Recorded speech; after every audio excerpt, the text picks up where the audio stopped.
पहली बात तो ये कि भाई सिस्टम में वो तंत्र हमारे पास है जिससे आप नागरिक की या घुसपैठिए की पहचान कर सकते हो। आप एनआरसी में भी तो पहचानोगे ही ना। बिल्कुल। अभी वो अपने आप भाग रहे हैं, एक वक्त आएगा आप ढूंढ ढूंढ के पहचानोगे।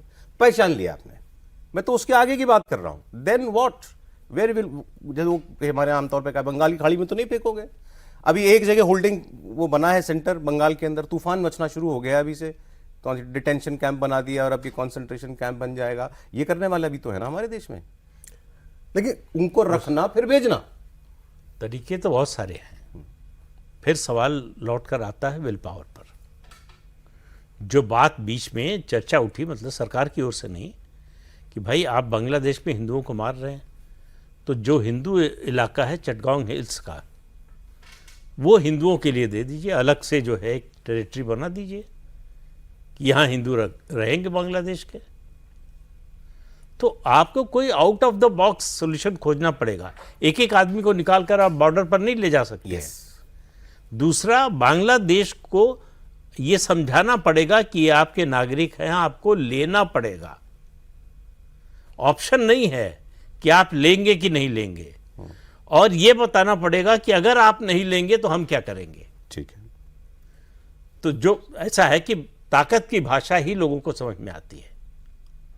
रिक्वेस्ट करने जाएंगे तो कोई नहीं मानने वाला है। अभी देवेंद्र कल बता भी रहे थे कल के प्रोग्राम में कि सरकार का आने वाले वक्त में फोकस एरिया, एक आपने कहा था एक ड्रग्स पर काम, और गृहमंत्री अमित शाह का दो ही अभी है, पहला ड्रग्स और दूसरा घुसपैठिया। तो अब घुसपैठिए वाले पर आ रहे हैं सर। अब ये क्या कोई रोड मैप की तरह सरकार इस पर कोई काम कर रही है? निश्चित तौर पर रोड मैप के तौर पर काम कर रही है। और जिस चीज़ को आप कह रहे थे ना कि ऐसा करना पड़ेगा, ऑलरेडी ऐसा किया जा रहा है।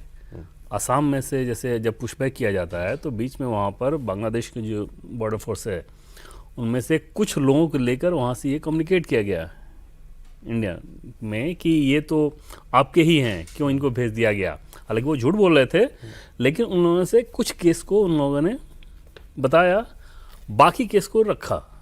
और वो रखना होता है, मतलब ऐसा नहीं है कि आपका चॉइस है। बहुत से लोगों को एक्सेप्ट कर लिया उन्होंने कि करना ही पड़ेगा आपके पास, ये आपके रिक्वेस्ट नहीं है, कागज है। हाँ, और ये इसमें रिक्वेस्ट नहीं, सारे उनका डिटेल है। जैसे यहाँ से जब कम्युनिकेशन होता है, मान लीजिए उन लोगों ने जब बताया कि ये तो आपके ही हैं, तो यहाँ से फिर दोबारा बताया कि नहीं बांग्लादेश में इन जगहों पे इनकी सारी चीज़ें हैं, आप लोग चेक करा लें।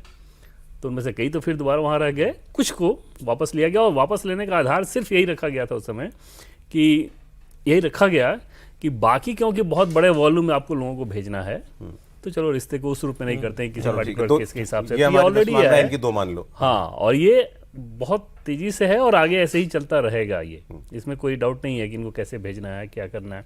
और गृहमंत्री अमित शाह का ये भी मानना है कि इसमें चाहे जितना वक्त लगे, 6 महीना, 1 साल, 2 साल, 3 साल, लेकिन इस काम को प्रायोरिटी के हिसाब से सरकार एकदम से ये करने जा रही है। और जैसे कि मैंने शुरू में आपको बताया कि अगले 2 एजेंडे, ये एजेंडे उस लेवल के हैं कि जैसे धारा 370 को हटाना, राम मंदिर, ये सब जैसे इशू थे ना बीजेपी की सरकार के लिए, ये उस लेवल वाला, हाँ, ये उस लेवल इम्पोर्टेंट, मतलब अटमोस्ट इंपॉर्टेंस जिसे कहते हैं कि टॉप प्रायोरिटी अभी सरकार की बात करें तो ये दोनों चीज़ें हैं इस क्षेत्र में।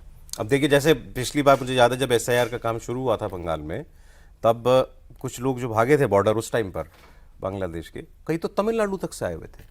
तो इसलिए मैं कहता कि इसमें आपको तो सारे राज्यों को लगना सबको लगना पड़ेगा। और इसमें एक चीज़ और देखिए, जैसे एक तो ये एक छोटा हिस्सा है। अभी जैसे बिहार में कल जैसे बीकानेर गए थे गृहमंत्री अमित शाह, मान लीजिए, वहाँ जाकर जो उन्होंने मीटिंग की, उस मीटिंग में जो कहा उन्होंने, बीकानेर, बाड़मेर, गंगानगर, फलौदी, इन सब जिलों के DMSP ये सारे मौजूद थे मुख्यमंत्री के साथ, DGP वगैरह। और उसमें ये कहा गया कि बॉर्डर से अंदर 15 किलोमीटर के अंदर, 50 किलोमीटर तो BSF का रेंज है, 15 किलोमीटर में भी जो स्ट्रक्चर डेवलप हो गए हैं, वो कहाँ से आए, उनके पीछे फाइनेंशियल उनका ट्रैक क्या है, वैध है कि अवैध हैं। बैंक को कहा गया कि आप ये जांच कराएं। जो लोग भी उस बीच में रिलीजियस या अन्य पर्पस से ट्रैवल किए हैं फॉरेन, उनकी पूरी जांच कराई जानी है। किसी ने मॉल खड़ा कर लिया, कुछ भी खड़ा कर लिया, तो उसका पूरा रूट खंगाला जा रहा है, क्योंकि माना यह जा रहा है कि इनमें एक बड़ा हिस्सा वो उस तरह की चीज़ों का है, सीमा पार। और ठीक है, उसमें आप ड्रग्स भी कंट्रोल करेंगे, इसमें इस प्रकार के पैसे जो आ रहे हैं उसको भी कंट्रोल करेंगे। और बिहार में सौरभ, आपको जान के हैरानी होगी, और बिहार चुनाव के दरमियान नहीं हुआ था, 2 बार गृहमंत्री अमित शाह गए। दूसरी बार जब वो गए तो वो बात पता चली, पहली बार में पता भी नहीं चली थी। 7 जिलों के DM, SP, DGP इन सबको बुला के टास्क दिया गया था, और टास्क ये था कि उन 7 जिलों में बॉर्डर से जुड़े हुए नेपाल से सीमावर्ती सारे ज़िले, उसमें जितने अवैध इस प्रकार के स्ट्रक्चर खड़े हो गए हैं उनको डिसमेंटल करना था, और वो 1 लाख से ज़्यादा की संख्या रही है। और वो उस काम को कर दिया गया। उसमें इस बात का भी ध्यान रखा गया था कि कोई सोशल मीडिया या इस तरह की चीज़ों में चीज़ें सामने ना आए जिसे खामखा का कोई बखेड़ा करना शुरू करे, बवंडर ना खड़ा। और वो सारा रूट जब तलाश किया गया तो बैंक के द्वारा जब तलाश किया गया तो उनमें से पता ही नहीं चल रहा कि कहाँ से पैसा आ गया। और 50 लाख से ज़्यादा के जितनी भी ऐसी प्रॉपर्टीज़ हैं उन सबकी जांच चल रही है।